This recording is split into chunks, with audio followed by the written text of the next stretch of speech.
صباح الخير في يوم عادي. النهارده يوم عادي جدا، مش هيبقى يوم زي امبارح كده، ولكن هحاول اخلي النهارده اليوم يبقى لذيذ كده زي امبارح. هنحاول نضيف بعض الحاجات في اليوم. بس النهارده انا صاحي نوعا ما بدري، مش بدري قوي، ولكن المشكله ان انا ورايا حاجات كتير النهارده، حاجات كتير جدا بالمناسبه. فبدون رغي كتير خلينا نبدا يومنا.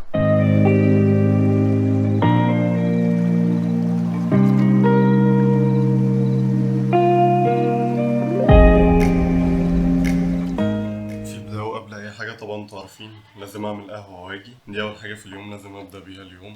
تاني حاجة عندي في اليوم، عندي النهاردة حاجات كتير جدا، منها إن أنا محتاج أركب الهارد اللي أنا جبته امبارح وأظبط الفايلز بتاعتي. في فايلز في كل حتة حرفيا عندي على البي سي، فمحتاج أنظم الفايلز دي كلها تبقى في مكان واحد، بالإضافة إلى إن أنا عندي إيديت الفلوج اللي أنا صورته امبارح اللي هو طويل جدا بالمناسبة. أعتقد إن هو على التايم لاين هيبقى 60 دقيقة، ده ما كانش أزيد. لو كان أقل هيبقى شيء كويس جدا بالنسبة لي بسبب الوقت اللي أنا هاخده في الإيديت، خصوصا إن أهلي بيقولوا لي إن الكهرباء امبارح وأنا مش موجود قطعت 6 ساعات.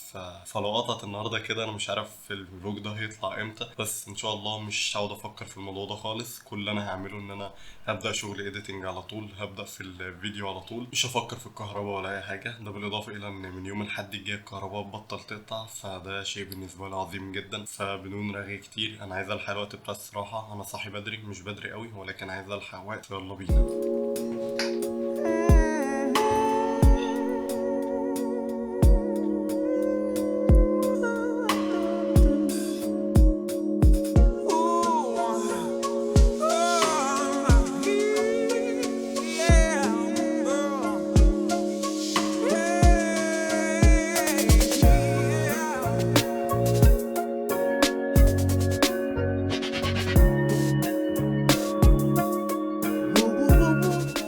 بعد ساعتين ونص من الايديت المتواصل لسه مخلصتش ايديت الفلوج المفروض هينزل النهارده. الفلوج طويل جدا الصراحه، التايم لاين بتاعي كان 50 دقيقه، فده كان طويل جدا بالنسبه للحاجات اللي انا بعملها قبل كده. ساعتين ونص اعتقد ان ده اطول فيديو هكون قعدت اشتغل عليه، وانا لسه مخلصتش بالمناسبه، ولكن مضطر اوقف الشغل دلوقتي بسبب ان الكهرباء هتقطع بعد 10 دقايق، فلسه بقى في البي سي ونظبط الدنيا دي كلها. فالفلوج ده هياخد وقت كتير جدا وشغل كتير جدا. اتمنى الكهرباء تقطع الساعتين بس اللي هي بتقطعهم عشان الحق اكمل ايديت الفلوج ده، بسبب ان هو هياخد وقت كتير جدا، ولكن انا راضي جدا عن النتيجه اللي طلعت معايا لحد دلوقتي. الفلوج بالمناسبه ورايا، الفلوج ده فلوج لذيذ جدا جدا. انا مبسوط الصراحه بالفلوج ده، مبسوط باليوم ده، يعني كان حاجه لذيذه جدا بالنسبه لي. 5 hours later. الحمد لله الكهرباء ما قطعتش، فقعدت اعمل ايديتنج الفلوج اللي هينزل النهارده. الفلوج ده اقدر اقول لك ان ده اطول فلوج او اطول فيديو انا اشتغلت عليه. 6 ساعات قاعد بعمل ايديتنج في نفس المكان. اي نعم خدت راحه بين كل شويه وكل شويه اخد راحه، يعني كل ساعه تقريبا اخد راحه 5 دقايق او 10 دقايق. 6 ساعات قاعد بعمل ايديتنج. الفيديو حاليا بيعمل ريندر. ده اطول فيديو انا اشتغلت عليه لحد الان، بس النتيجه مرضيه جدا. ولكن عايز اقول حاجه، عيب الديلي فلوجز ان انت ما تقدرش تاخد راحتك في الايديتنج قوي. يعني مثلا لو كنت خدت وقت اكتر من كده كان الفلوج ده هيطلع احسن من كده ب 100 مره، ولكن ستيل ما نقدرش نقول اي حاجه عليه غير ان هو ممتاز جدا، ما عدا دقيقتين اتنين بالظبط في الفلوج اللي مش عاجبني، ولكن انا سبتهم الصراحه بسبب ان ده ليه علاقه بالستوري بتاعت الفلوج. لو كان الدقيقتين دول اتشالوا ما كانش الستوري بتاعت الفلوج هتبقى ماشيه كويس.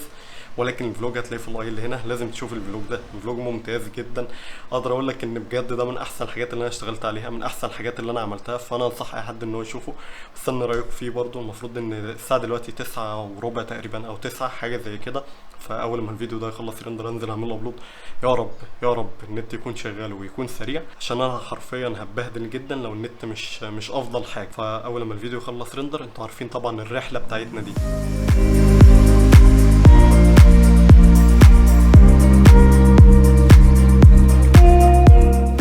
مشكلة كبيرة جدا بالنسبة لي ان الفرع الاول قافل، حاليا راح الفرع التاني. لو قافل هتبقى مشكلة كبيرة جدا، خصوصا ان الفيديو حجمه كبير. الفيديو 8 جيجا 8 جيجا و100 ميجا، بحيث ان انا اكون يعني دقيق جدا في الرقم، فما اقدرش ارفعه 4G، خصوصا ان 4G اصلا الابلود بتاعه بطيء جدا، فهتبقى مشكلة كبيرة اكبر يعني. وانا عايز انزل الفيديو الساعة دلوقتي 10:10، فانا حاليا رايح وعلى الله، فان شاء الله كل حاجة تمشي تمام يعني.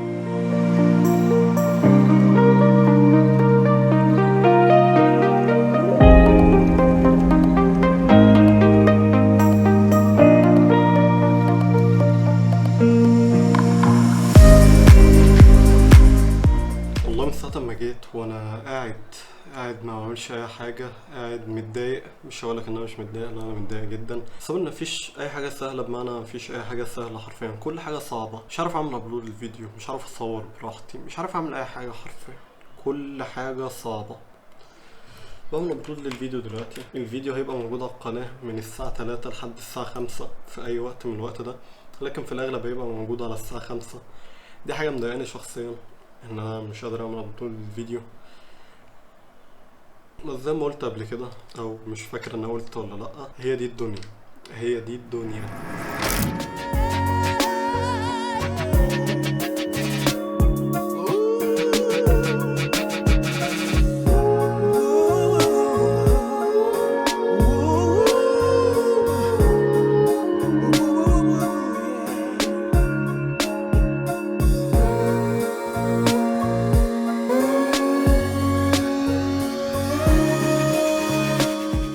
هي كان المفروض حاجات تانية هي اللي تحصل بدل اللي حصل في اليوم النهاردة ده، ولكن جدول اليوم بالكامل اتغير. الجدول بتاع اليوم كان لازم ان انا نزلت اعمل ابلود للفيديو على 9 الا ربع 9 الا تلت في الحدود دي كده. قلت اخلص ابلود مثلا على 10 ونص بالكتير جدا، اجي البيت اركب الهارد، بعد كده البس وانزل اخرج، ارجع البيت الساعة 12. بعد ما ارجع البيت اتمرن بسبب ان انا محتاج اتمرن تاني حاجة، بعد كده اعمل الحاجات اللي انا كنت بعملها دلوقتي. فاليوم بتاعي كان هينتهي على الساعة 1 2 بالكتير قوي، ولكن احنا دلوقتي الساعة 5، الفيديو لسه بيعمل ابلود، ولسه فاضل ساعة لما الفيديو يخلص ابلود على التشانل. فده وقت كتير جدا، انا كده تقريبا داخل ابلود للفيديو ده في 8 ساعات 9 ساعات يعني.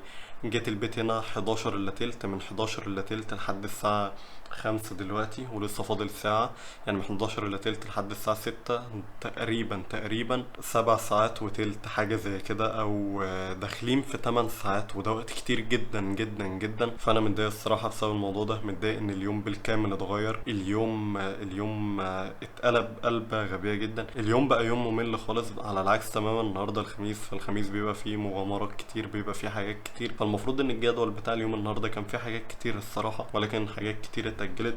منها حاجات كتير الصراحة في التو ليست بتاعتي اتأجلت، فهنركب الهارد بكرة ونعمل باقي الحاجات دي كلها بكرة، وابدأ تمرين بكرة. انا حاليا هسيب البي سي قايد وانام بسبب ان انا الصراحة مفيش دماغ، مفيش طاقة. المفروض كنت انام من بدري على فكرة، بسبب ان انا يعني المفروض ان انا ظبطت نوعا ما السايكل بتاعت النوم بتاعي، ولكن عمال ابوظها كل ما اظبطها بسبب حاجات بره ايدي تماما. فمن غير ما اضايق نفسي ومن غير اي حاجة الصراحة، لان مفيش حاجة مستاهلة، بكرة نعمل كل الحاجات اللي اتأجلت، بكرة هيبقى احسن، خلينا متفائلين كده. ولكن هتلاقي على الساعات اللي انا اشتغلتها هنا، بالمناسبة ده اكتر يوم انا اشتغلت فيه على مدار الايام اللي فاتت كلها، وعلى مدار من ساعة ما بدأت اتراك عدد الساعات اللي بشتغل فيها وكده، فدي حاجة بسطاني الصراحة. فبدون اي رغي كتير يعني، عشان الفيديو ما يبقاش ممل اكتر من كده، دي كانت كل حاجة النهاردة. اشوفكم بكرة، سلام.